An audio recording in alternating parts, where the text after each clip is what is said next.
நேயர்களை வணக்கம். நான் மார்ஷல். இன்றைய சிறப்பு நேர்காணலுக்காக நம்முடன் தமிழ்நாடு தன்னுரிமை கழகத்தின் தலைவர் திரு பழ கருப்பையா இணைந்திருக்கிறார். வாருங்களோடு பேசலாம். ஐயா வணக்கம். அண்ணாமலை அவர்கள் பாஜகவிலிருந்து விலகிவிட்டார். அதிமுகவை கெடுத்து நாசமாக்கியவர் அண்ணாமலை.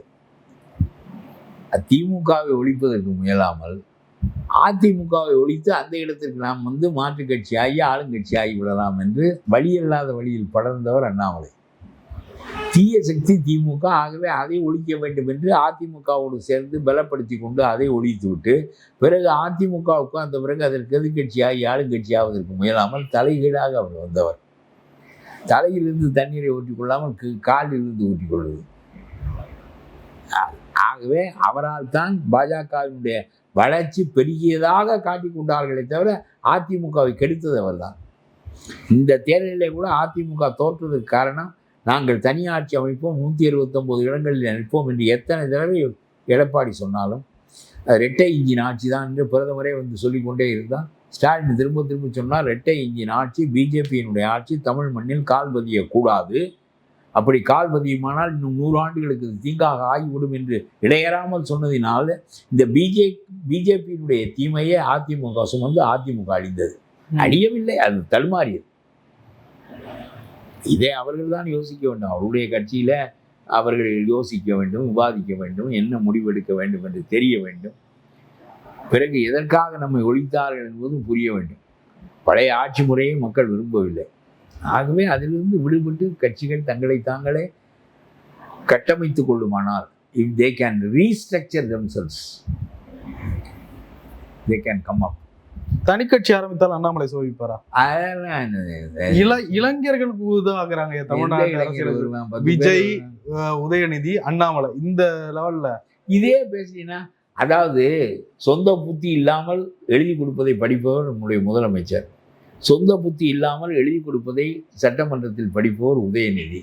இந்த மாதிரி ஒருத்தனும் சொந்தமாக சிந்திக்க தெரியாத என் கைக்குள்ளே தமிழ்நாடு போயிருச்சேன்னு நான் வருத்தப்படுறேன். நீ இவர்கள் கையில் எல்லாம் 45 வயது கீழ்பட்டவர்கள் கை. நான் இதுவாக கிரைட்டீரியன், அதாவது ஓட்டப்பந்தயத்துக்கு போவதற்கு 20 வயது பையன் வேண்டும், நாடு ஆளுவதற்கு 20 வயது பையன் வேண்டும் என்று சொல்வது சரியான ஒரு போக்கில்லை. அதாவது வயது குறைவு என்பதில்லை, நீயாக இப்படியே இவர்கள் சொல்லிக் கொள்வார்கள். இனிமேல் ஆட்சி என்பது விஜய் ஆட்சி, உதயகுமார் ஆட்சி, உதயநிதி ஆட்சி, அண்ணாமலை ஆட்சி, இது மூணும் எல்லாம் எழுதி வச்சு படிக்கிற சங்கதிகள் தான். நான் என்ன சொல்கிறேன், ஒரு முதலமைச்சருக்கு எழுதி வைக்காமல் படிக்க தெரியல, ஒரு எதிர்கட்சி தலைவருக்கு எழுதி வைக்காமல் குற்றஞ்சாட்ட தெரியல. இவர்கள் 2 பேரும் நாட்டில் தலைமையாக இருக்கிற போது இந்த நாட்டில் என்ன வளர்ச்சி ஏற்படும்? நான் பேசுவது வேறு, நீ சிந்திப்பது வேறு. நான் சொல்கிறேன், அவனுக்கு 25 வயதில் அறிஞனாக இருக்கின்றவன் உண்டு. நம்ம தோரோ 32 வயதுக்குள் உலகத்தை உலுக்குகின்ற 30 பக்க புத்தகத்தை சிவில் டிசோபீடியன்ஸை எழுதி விட்டு செத்து போயிட்டான். 32 வயசு தான். இவர்களுக்கெல்லாம் 48 வயசு ஆகுது, 52 வயசு ஆகுது. இது ரொம்ப கூடுதலான வயசு. உலகத்தை உழுக்கக்கூடிய அறிவை வெளிப்படுத்துவதற்கு 2 மடங்கு கூடுதலான வயசு இது. இப்படி பேசாதீர்கள் என்று சொல்கிறேன். இப்படி கேள்வி கேட்கிறவனுங்கெல்லாம் படிக்கிற பழக்கமே கிடையாது. அதனாலதான் உங்களோட கேள்விகளின் தரம், இந்த கால டெக்னாலஜிக்கு ஏற்ற மாதிரி, இந்த காலத்துக்கு ஏற்ற மாதிரி என்ன இருக்கு, டெக்னாலஜியில போய் இல்ல ஒரு துறையில திறம்பட செயல்படணும்னா இந்த காலத்துக்கு தகுந்த மாதிரி யோசிக்கணும்ல. இந்த காலத்துக்கு தகுந்த மாதிரி யோசிக்க, இது புரியாம பேசுறேன். அறிவியல் டெக்னாலஜி வேகப்படுத்தி தருது. சக்கரம் கண்டுபிடிக்கப்பட்டது, நம்முடைய பயணங்கள் வேகப்பட்டன. புரியுதா? சக்கரம் கண்டுபிடிக்கப்பட்டதனுடைய நோக்கம் நம்முடைய பயணம் வேகப்படுத்துவது தான். டெக்னாலஜியினுடைய வளர்ச்சி நம்ம எல்லாவற்றையும் விரைந்து தெரிந்து கொள்வதற்கும், ஒரே செய்தியை கோடிக்கணக்கான பேருக்கு ஒரே நேரத்தில் பரப்ப முடிகிறதே, இதெல்லாம் டெக்னாலஜியினுடைய வளர்ச்சி தான். இந்த யுகமே செல் யுகம் தான். இந்த யுகமே ஆர்டிஃபிஷியல் இன்டெலிஜென்ஸினுடைய யுகம் தான். உலகத்துக்கு கண்டுபிடிக்கப்பட்டதெல்லாம் எல்லாவற்றையும் விட மிக சிறந்த இந்த தொழில்நுட்பம் தான். மனிதன் தானே கண்டுபிடிக்கிறான். மனிதன் தன்னுடைய வளர்ச்சிக்கு பயன்படுத்தி கொண்டு மேலும் மேலும் போய்கொண்டே இருக்க வேண்டியதானே தவிர, இந்த காலத்துக்கு அப்படின்னு சொன்னால் பழைய காலத்து மனிதர்களெல்லாம் அதை அறிய மாட்டார்கள் என்பது போல. இன்றைக்கும் காந்தி தான் தீர்வுக்கு வர வேண்டியது இருக்குது அரசியலில், தெரியுமா அவனுக்கு? அவன் தான் லிங்குவிஸ்டிக் நேஷனலிசத்தை அறிமுகப்படுத்தினான். அதுதான் இந்தியாவுடைய ஒருமைப்பாட்டை காக்குது. விஜய்க்கு அது என்னன்னே தெரியாது. லிங்குவிஸ்டிக் நேஷனலிசம்ங்கிறது என்னன்னே தெரியாது. கேட்டு பாரு ஒரு நாளைக்கு. அவர் உங்களிடமெல்லாம் ஏன் சிக்குவதில்லை என்றால் அவருடைய அறியாமை வெளிப்பட்டு விடக்கூடாது என்பதற்காக தான் சிக்குவதில்லை. இதுக்காக நீ வருத்தப்பட வேண்டாம், தெரிஞ்சுக்க. நான் என்ன சொல்கிறேன்னா, சிறந்த அறிவை பெற்று அதை பயன்படுத்தும் மக்களுக்கு. நேர்மையாக ஆட்சி செய்வேன் என்று சொல்வதற்கே ஒரு தகுதி வேண்டும். வேறு எவனும் இதுவரையிலும் சொல்லலை. நீ சொல்கிற, நான் மகிழ்கிறேன். நேர்மையாக நடந்துக்க. அதுக்கு அதிமுககாரனை கட்சி மாற வச்சு அவனெல்லாம் கெடுத்து ரோட்டில் விடாத. இது ரொம்ப மோசடியான செயல். நான் சொல்கிறேன், இட் இஸ் ஏ சீட்டிங். அது ஒரு மோசடி. இந்த மாதிரி செயலையெல்லாம் செய்து கொண்டு நேர்மையான ஆட்சியை வழங்க முடியாது. முரண் இல்லாமல் நடத்து. நீ நடத்த வேண்டும். ஒரு மாறுபட்ட ஆட்சி தமிழ்நாட்டுக்கு வர வேண்டும் என்று தான் நான் விரும்புகிறேன். உன்னை விமர்சிப்பது உன்னை ஒழுங்குபடுத்துவதற்காகத்தானே தவிர லாட்ரி கும்பல் கையில் இது மாட்டிக்கொண்டு வீணாக போய்விடக்கூடாது ஒரு மக்கள் புரட்சி என்பதற்காகத்தானே தவிர உங்களை எனக்கு அரிப்பு ஒன்றும் கிடையாது. உங்களை கீழே தள்ளணுங்கிற அரிப்பெல்லாம் எனக்கு கிடையாது. விஜய் அவர்கள் திருச்சியில பேசுறப்போ விவசாய கடன் நாங்க கூடுமான வரைக்கும் ரத்து செஞ்சிருக்கோம், நிதியெல்லாம் பூட்டிட்டாங்க எல்லாம். நீங்க பாருங்க, நீ இந்த வாக்குறுதியை கொடுக்கின்ற போது இந்த நிதியை பற்றிய கருத்து உனக்கு இருந்ததா இல்லையா?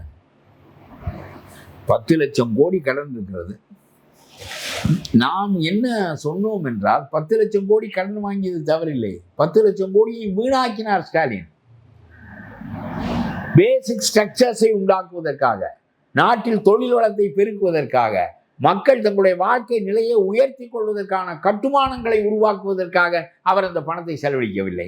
1000 பையனுக்கு மேட்னி ஷோ பார்ப்பதற்கு 1000, பெண்ணுக்கு மாதம் 1000, அப்புறம் தாய்மாருக்கு 1000, இப்படி அப்புறம் கோடை விடுமுறையை நீங்கள் ரொம்ப இன்பமாக கழிப்பதற்கு, இன்பமாகங்கிறது கொட்டேஷன் மார்க்கில் போடணும், இன்பமாக கழிப்பதற்கு 2000, மொத்த பணம் 3000, அப்புறம் உங்களுக்கு ஓட்டுக்கு நான் 25,000 ரூபா செந்தில் பாலாஜி தருவார், சாதாரண ஆள் 5000 ரூபா கொடுப்பாரு. எல்லாம் வாங்கி கொண்டு தேய்த்தார்கள் உங்களுடைய முகத்தில். அது ரொம்ப சிறந்தது என்று சொல்கிறேன். இதுவரையில் நடந்த புரட்சிகளிலேயே எல்லாவற்றையும் வாங்கி கொண்டு இந்த மக்கள் ஒழித்து கட்டினார்களே இவர்களை. இதுதான் சிறந்த புரட்சி. என்ன இது? இந்த 10 லட்சம் கோடி கடனை வாங்கி என்ன செய்தார்?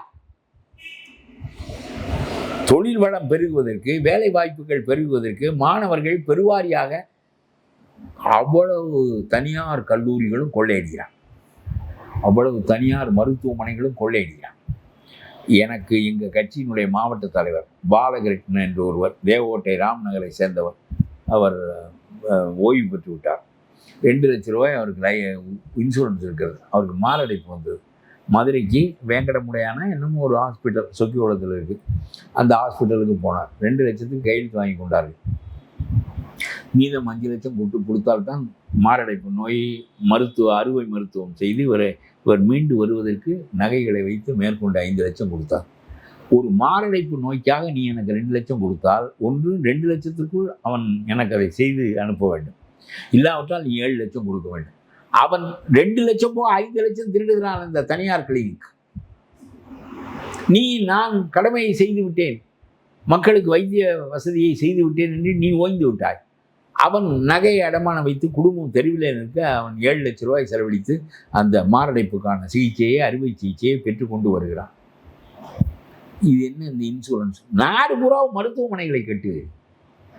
எந்த மனிதனும் பணம் வைத்திருக்கிற திமிர் பிடித்த நாய்களை தவிர மற்றவனெல்லாம் அப்பல்லோவுக்கு போகக்கூடாது. அப்பல்லோ 50 மாடி கட்டக்கூடாது. அப்பல்லோ 1 மாடி தான் இருக்கும். பணக்காரனுடைய அளவு அவ்வளோதான். எதற்கு அப்பல்லோக்கள் பெருக்க வேண்டும், காவிரி மருத்துவமனைகள் பெருக்க வேண்டும், ஊருக்கு 2 தனியார் மருத்துவமனைகள் வர வேண்டும்? அவ்வளோ பேரும் இந்த இன்சூரன்ஸ் திட்டத்தை வச்சு ஃப்ராடு பண்ணுறாங்க. 2 லட்சம், அதுக்கு மேலே நீ பணம் கொடு. அந்த நோய்க்கு 50,000, அதுக்கு மேலே நீ 7,000 கொடு. இந்த மக்களுக்கு தொண்டு செய்வதற்கு உங்களுடைய 10 லட்சம் கோடி கடன் பயன்படவில்லை. அதை விட்டு நான் அதை செய்து விட்டேன், இதை செய்து விட்டேன், மேட்னி ஷோ பார்ப்பதற்கு பணம் கொடுத்து விட்டேன் என்று சொன்னதுதான் குற்றமே தவிர, இந்த ஆட்சி கடனில் இருக்கிறது என்று எந்த முட்டாளுக்கும் தெரியும். உனக்கு தெரியாதா? கட்சி நடத்துகிறவனுக்கு இப்பொழுதுதான் புதிதாக வந்து தெரிந்து கொள்கிறாயா? நீ பேச வேண்டிய பேச்சு 10 லட்சம் கடனையும் மக்களுக்கு ஆக்கபூர்வமாக செய்யவில்லையே என்பதுதான் பேச வேண்டிய பேச்சை தவிர 10 லட்சம் கடன் வாங்கியது குற்றமில்லை. அப்புறம் நீ என்ன செய்வ? நீ இன்னொரு 10 லட்சம் கடன் வாங்க போற? நீ சொன்ன இலவசங்களெல்லாம் கொடுப்பதற்கு 10 லட்சம் கோடி கடன் பத்தாது. 50 லட்சம் கோடி கடன் வாங்க வேண்டும், உனக்கு தரமாட்டார்கள். நீ பேருந்தில் இலவசமாக போக வைப்பாய், அப்புறம் மாமன் சீர் அனுப்புவாய் 1 பவுன். இதெல்லாம் நீ என்ன மன்னிப்பு கேட்க வேண்டும் மக்களிடம். தவறுதலாக சொல்லிவிட்டேன். ஆட்சிக்கு வருகின்ற ஆசையில் சொல்லிவிட்டேன் என்று மன்னிப்பு கேட்க வேண்டும். கொஞ்சமாக கொடுத்துருக்குறாய், நீ 30 லட்சம் கோடி கடன் வாங்க வேண்டும் இதையெல்லாம் தீர்ப்பதற்கு. இதெல்லாம் ஒரு பேச்சு. அதை உண்மையை பேச வேண்டும். நான் என்ன சொல்கிறேன், நீ நேர்மையின் பேரால் ஆட்சிக்கு வந்திருக்கிற, மற்றவனெல்லாம் அப்படி வரல. என்ன ஒருத்தி இன்னொருத்த கையை பிடிக்கிறதே அவன் மேலேயும் ஒரு கண்ணு வச்சுக்குவான். அந்த மாதிரி ஒரு கேவலமான ஆட்சிகள் தான் இதற்கு முன்னால். நீ நேரிய ஆட்சியை தருகிறேன் என்று சொல்லுகிறேன். அப்படி சொல்லுகின்ற போது அதுக்கு தகுந்தாற்போல் எல்லா வாக்குறுதிகளும் இருக்க வேண்டும். இதெல்லாம் வெறும் 10 லட்சம் என்று சொல்வதில் பயனே இல்லை. 10 லட்சம் கோடி இருப்பதாக, கடன் இருப்பதாக தெரிந்து கொண்டுதான் நீ இந்த வாக்குறுதிகளை எல்லாம் கொடுத்தாய். இதற்கு மேல் செய்ய முடியும் என்று நம்பினாய். அப்படியானால் பொருளாதார அறிவு உங்களுடைய கட்சியில் யாருக்கும் இல்லை. தற்கூரிகளின் ஆட்சி என்று எங்களை சொல்லுகிறார்கள் என்று வருத்தப்படுகிறாய். இதற்கு வருத்தப்படலாமா? உனக்கு திட்டம் போட்டு எத்தனை லட்சம் கோடி ஆகும், இதற்கு தமிழ்நாட்டில் வருமானம் உண்டா? 3 லட்சம் கோடி தான் வரவு செலவு. இதெல்லாம் எதற்கு பேசுகிறீர்கள்? எல்லாரும் இப்படியே வந்து வருகிறவன் அயோக்கியனாக இருக்கிறான். இந்த திமுகவை போல 30 மந்திரியும் கொள்ளையடித்தான். சிறையிலே இருக்கிறவனையெல்லாம் மந்திரியாக ஆக்கினார்கள். ஐயோ, செந்தில் பாலாஜி எல்லாம் வரலாற்று கொள்ளைகள். ஆவண்ணா ராஜா அதை விட வரலாற்று கொள்ளை. ஒரு காங்கிரஸ் ஆட்சியை கவிழ்த்து விட்டார், நிரந்தரமாக கீழே இறக்கி விட்டார் ஆவண்ணா ராஜா. இவனோடு சேர்ந்தவனெல்லாம் இந்த கை தான் நாளாவான். ஊழலை தவிர வேறு என்ன இருக்கிறது? கனிமொழியும் சேர்ந்து சிறையில் இருந்தவர் தானே 1.5 ஆண்டு காலம். கருணாநிதி மொட்டு டெல்லி வெயிலுக்கு தாங்க முடியாமல் அந்த மொட்டு கருகுகிறதே என்று சொன்னார். உன் மகள் என்றால் கருகுவதை பற்றி உனக்கு வருத்தம் வருகிறது. அடித்த கொள்ளை 1,70,000 கோடியில் பங்கு என்பது உனக்கு மனதில் உறுத்தவில்லை. அதனால தானே வரலாற்றில் அதிகமாக விமர்சிக்கப்படுகின்ற முதலமைச்சர் கருணாநிதி தானே. திறமையான ஆள். இவர்களுக்கு ஒன்றும் தெரியாது, அவருக்கு எல்லாம் தெரியும். ஆகவே நான் என்ன சொல்ல வருகிறேன் என்றால், புரியாதவர்களின் ஆட்சி, லாட்ரி கும்பலின் ஆட்சி இப்பொழுது நடக்கிறது. இவர்கள் என்ன செய்வார்கள் என்று எனக்கு புரியவில்லை. அவர்கள் புரிந்தவர்கள், கள்ளர்கள், கடுமையான கள்ளர்கள், கள்ளர்களாக திருடர்கள். ஆட்சி இறங்கி விட்டது, வேலை முடிந்து விட்டது, மக்கள் மாற்றி விட்டார்கள். இனிமேல் செய்ய வேண்டிய காரியங்களை ஒழுங்காக செய். அதை விட்டு விஜய் திருச்சியில சொல்றாரு, நான் அந்த பொய் சொல்லி ஏமாத்துற பழக்கம் எனக்கு இல்லை, நான் பொய் சொல்லி எல்லாம் ஏமாத்த மாட்டேன். அதை போய் வேலுமணிகிட்டையும் இவன் சிவி சண்முகத்தையும் கேட்கணும். ஐயோ, ஏமாத்திட்டாரு, எங்களை கொண்டா நடு ரோட்ல விட்டு போயிட்டாரு. தேர்தல் வாக்குறுதியில சொல்றாருங்க. எந்த வாக்குறுதியிலையும் வச்சுக்கணும்ல. ஏமாத்துறதுங்கிறது தேர்தல் வாக்குறுதியில் மட்டும்தான் ஏமாத்தாம இருக்கணுமா? மொத்தம் இல்லைன்னா ஏமாத்தலாமா? நீ ஒரு பேச்சு வியாபாரு.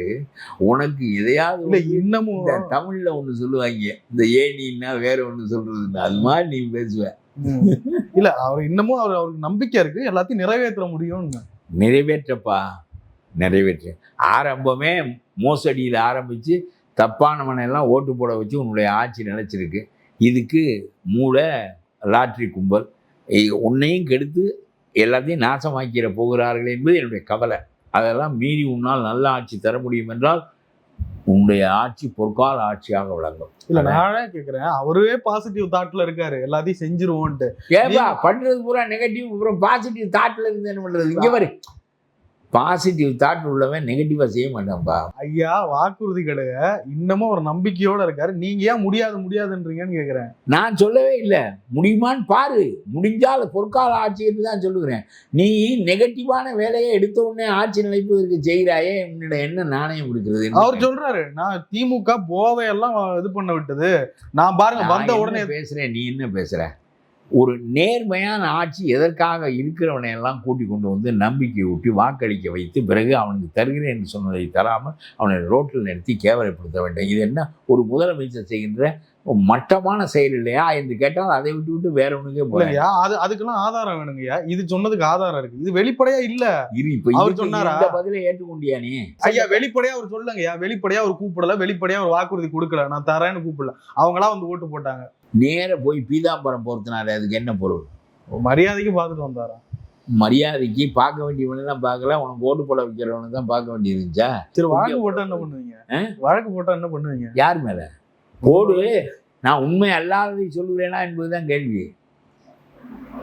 வழக்கு போடு, ரெடியா இருக்கீங்க. நான் பொது வாழ்க்கையில் ஒரு நேரிய அமைப்பு பொது வாழ்வில் நிலை பெற வேண்டும் என்பதுதான் என்னுடைய கருத்தை தவிர நான் ஒரு பதவிக்கு வந்தே ஆக வேண்டும் என்பது என்னுடைய கருத்து இல்லை. திருச்சியில் போய் மேகதாதுவை பற்றி பேசுவாயா? தமிழ்நாடு பாலைவனமாகி விடும். அதை விட்டு அங்கே போய் எங்களுக்கு திமுகவுக்கு தான் சண்டை, அதான் தெரியுமே, உன்னை கொண்டு வந்து உட்கார வச்சு விட்டோமே, இன்னும் என்ன பொது பஞ்சாயத்து. அப்புறம் எங்களை தற்கூறிகள் என்று சொல்லுகிறார்கள். அப்புறம் பேச்சில் அறிவு தெரிக்காவிட்டால் அவனை எது வேண்டுமானு சொல்லுவேன். ரொம்ப பெரிய எதிர்பார்ப்பு எனக்கெல்லாம் இருந்துச்சு. ஒரு மனிதன் நான் ஊழல் செய்ய மாட்டேன், லஞ்சம் வாங்க மாட்டேன், லஞ்சம் வாங்கவும் விடமாட்டேன் என்று சொன்னதை கேட்டு நான் எல்லாம் வியந்தேன். இந்த மாதிரி ஒரு சொல்லை கேட்பதற்காகத்தான் தமிழ்நாடு தவம் இருந்தது என்று கருதினேன்.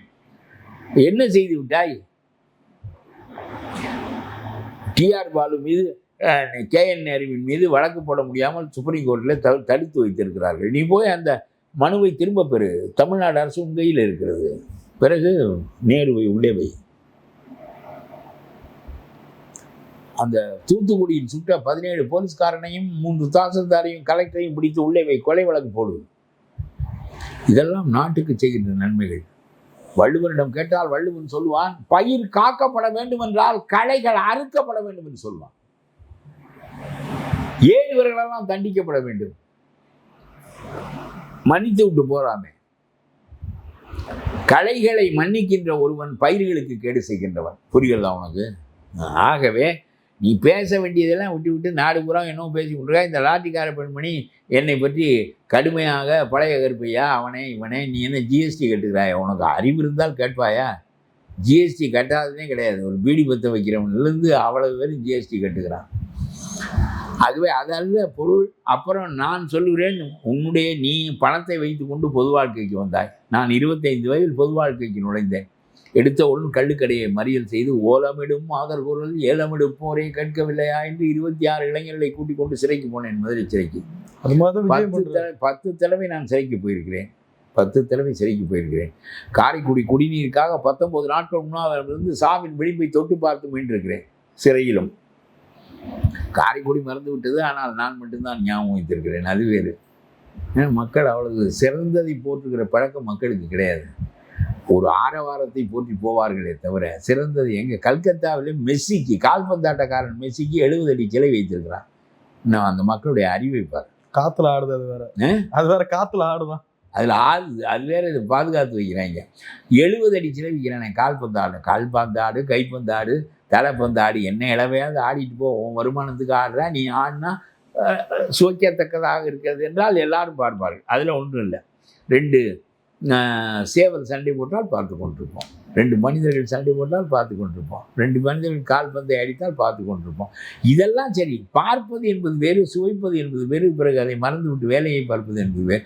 அவனுக்கு எதுக்கு 70 அடிச்சில? சினிமா நடிகர்களையெல்லாம் தேவைக்கு மேல் மக்கள் கொண்டாடி நாசமாக்கினார்கள். கால்பந்தாட்ட வீரர்கள், கிரிக்கெட் வீரர்கள், இவர்களெல்லாம் ஒவ்வொருவரும் இந்தியாவிலே பெரும் பணக்காரர்களில் கிரிக்கெட் ஆடுகிறவர்கள் ஒரு வரிசையினர். இப்படித்தான் நாடு இருக்கிறது. மெஸ்ஸியும் சரி, அல்லது வேற எவனோ ஒருத்தன், எல்லாம் இந்த போர்ச்சுகலுக்கு ஆடுகிறானே ரொனால்டோ, எவனாக இருந்தாலும் சரி. அது ஒரு பக்கம் இருக்கட்டும். மக்களுடைய அறியாமை. மக்களுக்கு எல்லாரும் கூடி பார்க்கின்ற ஒன்றுக்கு பெரிய விலை வரும். அதனால தான் நடிகனுக்கு விலை வருது. எல்லாரும் கூடி பார்க்கிறார்கள். கால்பந்தாட்டம், கிரிக்கெட், வேலை. அது போட்டோம். இந்த பெண்மணி நான் சொல்லுகிறேன், நான் 10 தடவை சிறைக்கு போயிருக்கிறேன். 6 மாதம், 5 மாதம், 3 மாதம் என்று இருந்திருக்கிறேன். என்னை போலீஸ்காரன் தடியால் அடித்து என்னுடைய உள்ளங்கை எலும்பு முறிந்து விட்டது.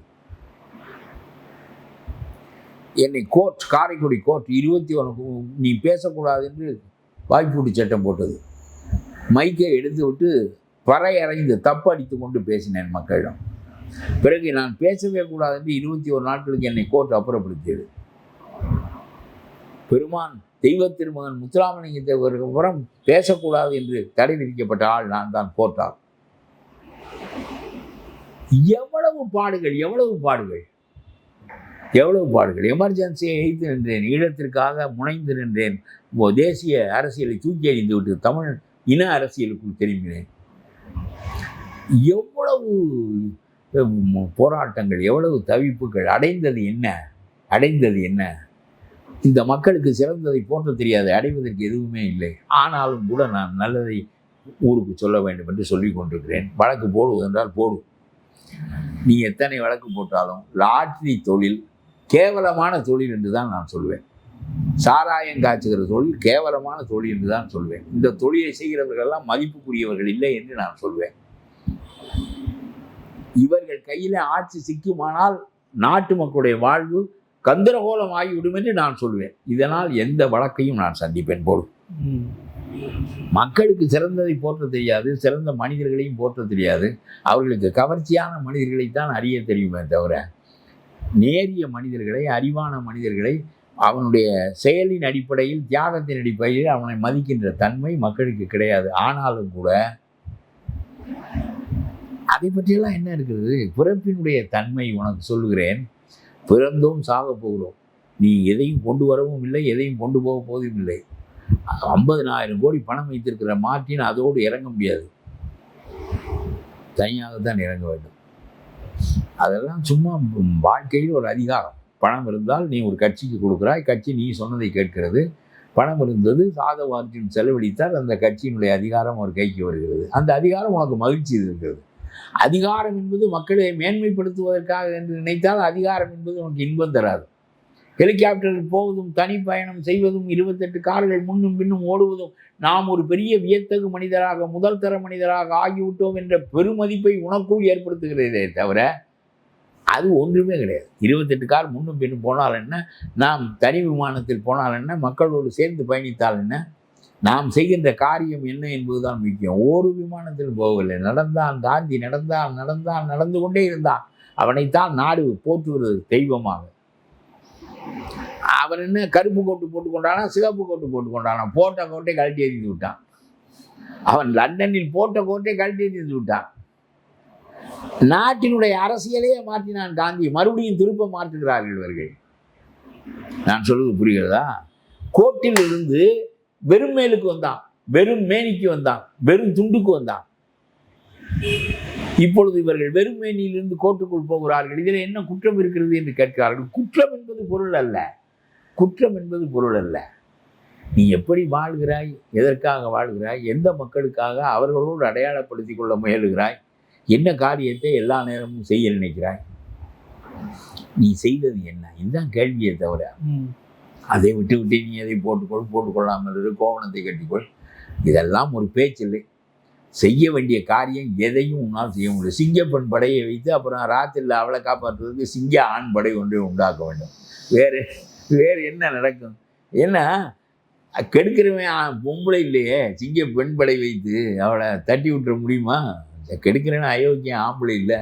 அவனை வெல்வதற்கு அவனை விட வலிமையானவன் வேண்டும். அது போட்டு போலீஸில் என்ன ஏற்கனவே அதிகாரமா இல்லை? சும்மா இவராக ஒரு உடையை போட்டு நான் ஒன்று செய்தேன் என்பதற்காக ஒரு 6 மாத குறைப்பிரசவ குழந்தையை பெற்றெடுத்திருக்கிறார். வந்தவுடன் செய்ய வேண்டிய வேலை என்ன? பரந்தூர் விமான நிலையத்தை அறிவி, அது விமான நிலையமாக இருக்காது, வேறு கரட்டு நிலத்துக்கு மாற்றப்படும், கிராமங்கள் காக்கப்படும், மக்களுடைய வீடுகள் பேணப்படும், நஞ்ச நிலங்கள் காக்கப்படும், 80 ஏரிகளும் காக்கப்படும். இதெல்லாம் சொல்லுவியா? அதை விட்டு என்ன ஆகிறத பேசலை. மேகதாதுவை கட்டி விடுவாயா? கட்டி விட்டு அது நின்று விடுமா? தமிழ்நாட்டு மக்கள் எல்லாம் என்ன கேவலமான வீதி நாய்களா? என்ன தங்களுடைய உரிமைகளை விட்டு இருப்பார்களா? கேடு. ஆமாம், யோசிக்கணும். சும்மா போய் ஆகாத காரியத்தை ஸ்டாலின் செஞ்சார். இந்த காங்கிரஸ்காரனை கேட்க முடியாது. கூட்டணி வைத்து கொடுத்தார். நல்லா இவர் வாயில தேய்ச்சிட்டு போயிட்டான். அவன் கூட்டணி வைத்திருந்ததுனால் இவர் மேகதாது கட்டுக்கிட்ட போது சுப்ரீம் கோர்ட்டுக்கே போனான். சுப்ரீம் கோர்ட்டில் என்ன இருக்கு? இங்கே எதுக்குடா வந்தாயின்னு கேட்டான். போடா எக்ஸ்பர்ட்டை போ, வாட்டர் கமிஷன்கிட்ட போ என்று சொல்லி திருப்பி அனுப்பி விட்டான். இப்போ வாட்டர் கமிஷனில் போய் இப்போ மனு கொடு. வாட்டர் கமிஷன் உனக்கு எதிராக இருக்குது, வச்சுக்கோ. அப்போ கட்டி விடுவான் அவன். இந்த தமிழ்நாட்டில் இன்னும் 7.5 கோடி பேர் இருக்கான். அவன் பூரா வறண்டு போயிடுவான். காவிரி மட்டும் தமிழ்நாட்டுக்குள்ளே நுழையலைன்னா தமிழ்நாடு சவுதி அரேபியா. ஆகவே இதெல்லாம் சொல்லுவதற்குரிய ஊக்கம் இந்த முதலமைச்சருக்கு இருக்கிறதா என்று நான் ஐயுறுகிறேன். கடைசியிலே சும்மா நான் ஊழலை ஒழிக்கிறேன் என்று அதிமுக காரனுக்கு ஊழலை காண்பித்து அவனையெல்லாம் ஓட்டு போட வைத்து கடைசியில் அவனை ரோட்டில் நிறுத்தி விட்டு இதான் ஊழலை ஒழித்த கதை. ஊழலுக்கு துணை போய் அவனுடைய வாக்கை பெற்ற நீ தவறான முறையில் ஆட்சியில் நிறுத்தியிருக்கிறாய். நான் சொல்கிறேன், உன்னுடைய முதல் ஊழல் வாழ்க்கையில் இதுதான். அப்புறம் உன்னால் பேச வேண்டிய ஒன்றை ஊக்கமாக பேசுவதற்கு சும்மா இன்னும் என்ன நீ திமுகவை எதிரி என்று சொல்கிறார்? பிஜேபி அல்லவா எதிரி? உன்னை நம்பி நீ வக்ஃபோர்ட் சட்டத்தை மாற்றி விடுவாய், முத்தலாக் சட்டத்தை மாற்றி விடுவாய் என்று இந்த ஐதர் அலி உன்னோடு வந்து கூட்டு சேர்ந்து மந்திரி பதவி வாங்கியிருக்கிறார். ஒரு சட்டமும் மாறப்போகுது. காதர் மீதினா அவர் மாறி இருக்கிறார். அப்புறம் நம்முடைய பார்த்தார் திருமாவளவன் இருக்கிறவன் பூரா அந்த பக்கமே ஓட்டு போட்டால் நம்ம கட்சியில் ஆளே இல்லை, நம்மளும் போய் அங்கேயே சேர்ந்துருவோம்னு இங்கே வந்துட்டார். ஒரு வேங்கை வயலுக்கு நீ பேசியிருந்தால் அந்த காலத்திலேயே திமுகவை விட்டு ஒதுங்கி இருக்கலாம். நீ ஒழுங்காக நடவடிக்கை எடு, என்னுடைய மக்கள் அசிங்கப்படுகிறார்கள். கேட்டாயா ஒரு தரமாவது? அவர்களுக்காக கட்சி வைத்த நீ அவர்களுக்காக பேசவில்லையே.